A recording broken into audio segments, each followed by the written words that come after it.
Hello, you're watching TVP World News. I'm Jonasz Rewiński. At least 15 people have been killed in overnight Russian attacks across Ukraine.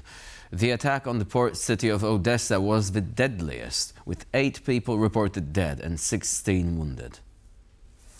Port facilities, civilian infrastructure and residential buildings were damaged as a result of a series of missile and drone strikes on Odesa.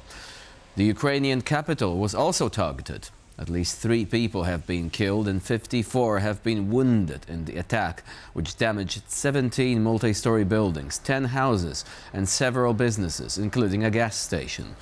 In the Dnipro region, at least 4 people have been killed and 34 have been wounded in a barrage of drones and missiles. Ukrainian Air Defense reports that it was able to neutralize more than 20 cruise missiles, 8 ballistic missiles and 636 drones in the last 24 hours. Ukrainian President Volodymyr Zelenskyy has suggested that US President Donald Trump may be adopting a more favorable stance towards Russia than Ukraine. In an interview with German broadcaster ZDF, Zelenskyy stressed the need for continued US pressure on Moscow, warning that without it, Russia will no longer be afraid. I feel like Trump said from the beginning that he would stay in the middle, neutral. That shows that he is neither on my side nor on Russia's. His signals, though, are more positive towards Russia than towards Ukraine. That's how it is. And if Putin is afraid of the US, yes, that's how I see it, which is why there is the possibility of putting pressure on him. But if the US doesn't put pressure on him, but instead takes a diplomatic approach, if they just engage in a gentle dialogue with the Russians, then they won't be afraid anymore.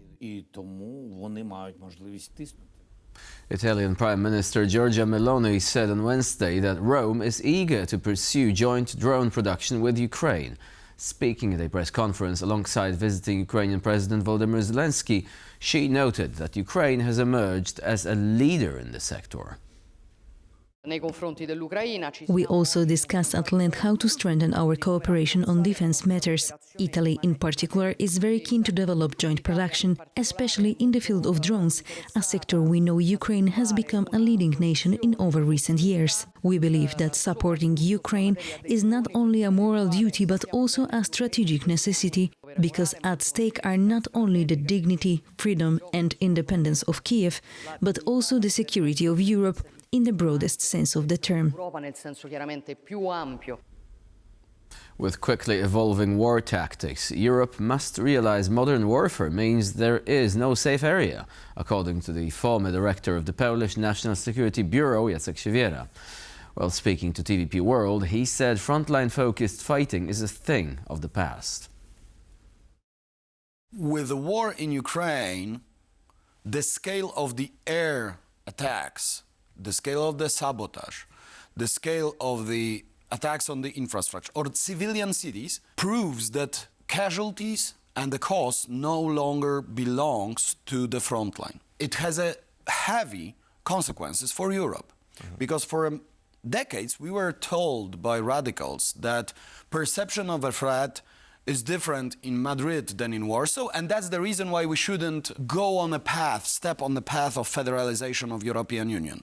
The perception is different, but the answer and the diagnosis is wrong. In the change of the battlefield and the change of the doctrine in which thousands of kilometers from front line, deep strikes can make a much bigger impact than directly or in the close backyard of the front line, Europe has to realize that there is no safe area. It's not the case that Paris, Berlin or Milan will be excluded from the threat.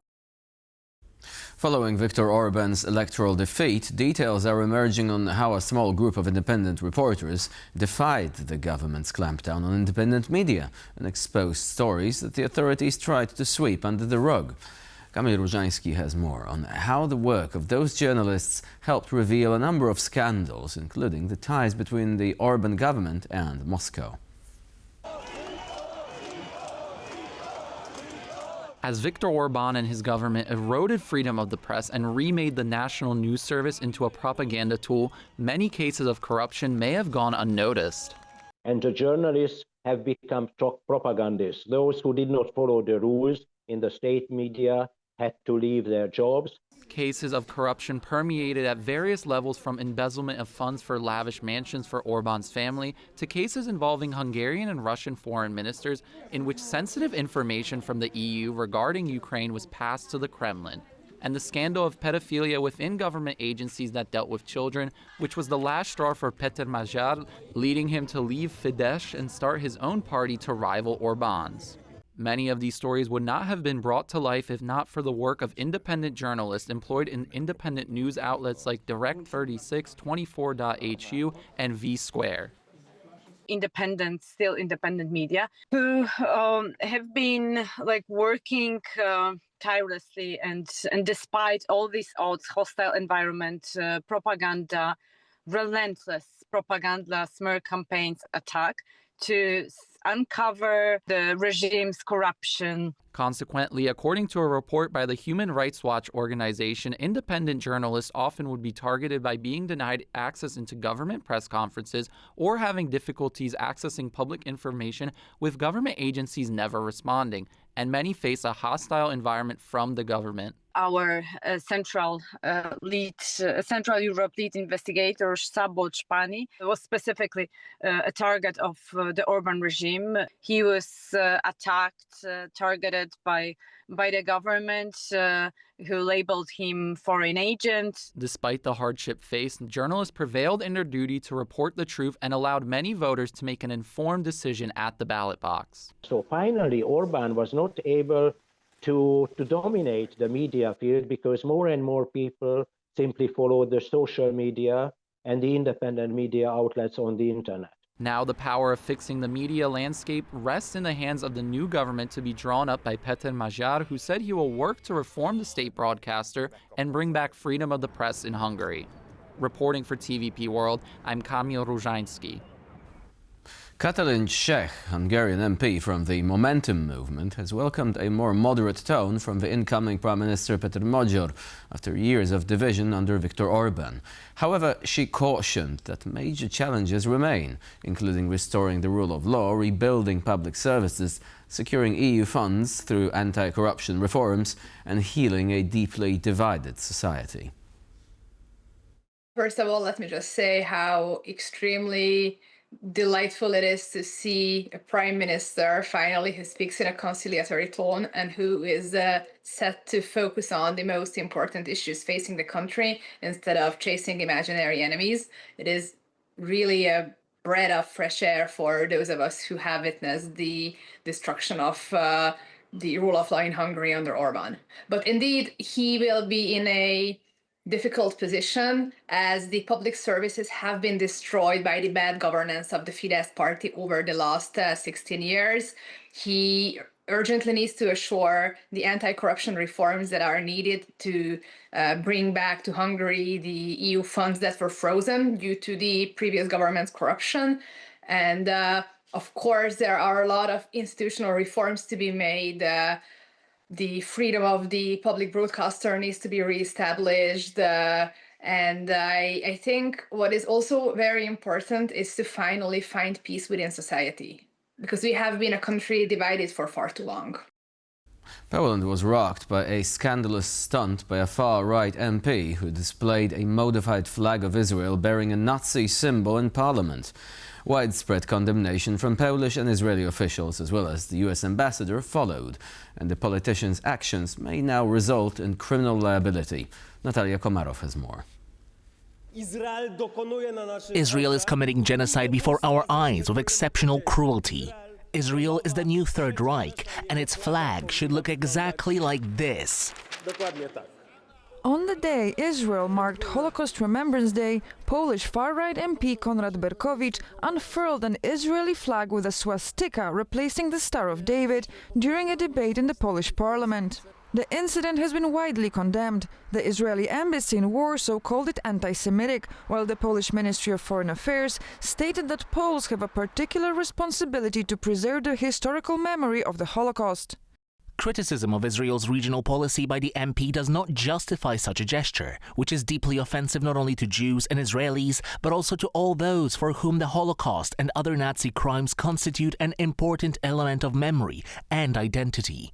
Speaker of the Polish Parliament, Włodzimierz Czarzasty, has notified prosecutors of a potential crime, while also using his powers to punish Berkowicz with a fine. Nothing justifies bringing a fascist symbol into the Polish parliament. He will receive the highest penalty permitted by parliamentary bylaws. Konrad Berkowicz belongs to the Confederation, an ultra-nationalist and anti-Western party. Together with an even more radical movement, named Confederation of the Polish Crown, they poll around 20%. For TVP World, Natalia Komarov. U.S. Treasury Secretary Scott Bessent said on Wednesday Washington had warned countries buying Iranian oil that they could face secondary sanctions, intensifying economic pressure on Tehran. The move comes as talks between the U.S. and Iran have failed to produce tangible results so far, leading Washington to block Iranian trade through the Hormuz Strait. Yesterday, we announced Operation Economic Fury, and for over a year, we have had maximum pressure on the Iranians, both on blocking payments into the Iranian state and going after the accounts of the IRGC. One of what may prove to be fatal mistakes that the Iranians made was bombing their GCC neighbors, and who are now willing to be much more transparent in terms of the funds or do a deeper dive in investigating the funds that are held within their banking systems. So we have pushed out to them the request that we want to freeze more funds of the leadership of the IRGC and any members of Iranian leadership. The other thing that we have done is we have told countries that if you are buying Iranian oil, that if Iranian money is sitting in your banks, we are now willing to apply secondary sanctions, which is a very stern measure, and the Iranians should know that this is going to be the financial equivalent of what we saw in the kinetic activities. A French company has designed a cutting-edge mine-sweeping vessel using high-performance drones to detect and neutralize mines at sea. A task that has attracted more attention recently after Iran claimed that a large section of the Strait of Hormuz is mined. This is what the future of minesweeping looks like. The invention uses drone technology to clear naval mines, reducing the risk for humans, who no longer have to enter the danger zone to disarm the threat. This is truly a technological leap. The old type of ship dealt with one mine at a time, while this one, thanks to the simultaneous use of several drones, can handle multiple operations at the same time. The aim of the system is to operate covertly, without being detected. The drones locate and identify mines. Then another one, loaded with explosives, is launched to neutralize the target. NATO recently signed a contract for the delivery of several hundred drones that will be fully usable by the various navies that use these systems. What's unique about this minesweeping system is that it's reusable. A naval drone is about 10 times less expensive than a traditional minehunter. The cheapest ones cost about 100,000 euro. It's less expensive for taxpayers when you're able to accomplish with a drone system what you previously had to do with frigates or tripartite minehunters. It's truly a game changer. The producer makes several hundred of these annually. Recently, the company has doubled its production capacities each year due to the Russian threat. American artist Kanye West is expected to appear in Poland with a concert scheduled in the city of Chorzów on the 19th of June. However, recent developments surrounding the rapper have raised questions about whether the show will go ahead as planned. Kanye West, now known as Ye, was barred entry into the UK after he was unveiled as the headliner for this year's Wireless Festival. The British Parliament, citing Ye's past scandalous statements praising Adolf Hitler and promoting Nazism, refused to let the artist perform in the country. Around a week later, Ye decided to also postpone his upcoming show in France, following earlier statements by the French Interior Minister and the Mayor of Marseille, where the show was supposed to happen, saying they are against Ye's performance. The American artist cited untreated bipolar disorder as the cause behind his outrageous statements, adding that he understands it will, and I quote, take time to understand the sincerity of his commitment to make amends. And that's all for now. Thank you for watching, and please stay with us here on TVP World.